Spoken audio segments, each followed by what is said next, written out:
This is Malleswari. So నాకు బ్రెస్ట్‌లో చాలా అన్‌కంఫర్టబుల్‌గా ఉండి, సో నేను జనరల్ ఫిజిషియన్స్‌కి కనెక్ట్ అయితే, సో ఆమె అల్ట్రాసౌండ్ సజెస్ట్ చేశారు. అప్పుడు నాకు తెలిసింది ఏంటంటే ఫైబ్రాయిడ్ ఉంది అని చెప్పేసి.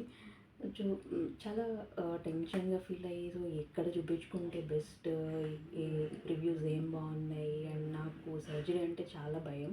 సో నేను టాబ్లెట్స్‌తో ఎట్లా క్యూర్ అవుతుంది, అసలు క్యూర్ అవుతుందా లేదా అని చెప్పేసి నేను అన్నీ గూగుల్‌లో సెర్చ్ చేస్తుంటే నాకు చాలా కనిపించాయి కానీ, బట్ నాకెందుకో మెడి9 ఈజ్ ద బెస్ట్ వన్ అనిపించి నేను ఇక్కడికి వేరే హాస్పిటల్ ఎక్కడికి నేను వెళ్ళలేదు, రీచ్ అవుట్ అవ్వలేదు. సో డైరెక్ట్గా ఇక్కడికి వచ్చి వాళ్ళు హోమియోపతి సజెస్ట్ చేశారు. అండ్ డాక్టర్ మౌనిక మ్యామ్ అసలు స్టార్టింగ్ నుంచి ఆమె చాలా పాజిటివ్ హోప్‌తో ఆమె చాలా బాగా ట్రీట్ చేసి, అండ్ 1 ఇయర్ లోపల మీకు ఇది క్యూర్ అయిపోతుంది అని చెప్పేసి అని అన్నారు.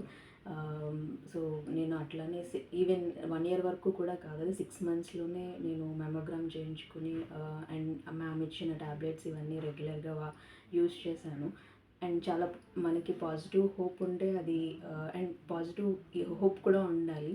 సో అదే మ్యామ్ ఇచ్చిన దాంతో కాన్ఫిడెన్స్‌తో నేను యూజ్ చేసి, అండ్ 6 మంత్స్, వితిన్ 6 మంత్స్‌లోనే నాకు ఆ ఫైబ్రాయిడ్ అనేది డైల్యూట్ అయిపోయి, అండ్ మెమోగ్రామ్ చేయించుకున్నప్పుడు నాకు అదేమి అవేమీ కనిపించలేదన్నమాట. సో స్కాన్ రిపోర్ట్‌లో. సో 6 మంత్స్‌లోనే నాకు మంచి రిజల్ట్ వచ్చింది. అండ్ థ్యాంక్స్ టు మెడి9 and thank you very much to Mounika ma'am. So ఎవరికైనా ఇలా ఫైబ్రాయిడ్ ఇష్యూస్ ఉండి, సో అండ్ ఎక్కడ రీచ్ అవుట్ అవ్వాలి, హాస్పిటల్కి వెళ్ళాలి అని డౌట్స్ ఉన్నప్పుడు definitely you can come to మెడి9. నేను స్ట్రాంగ్లీ నేను సజెస్ట్ చేస్తాను. సో నేను చాలా డౌట్స్తో వచ్చాను, and I'm feeling very happy now.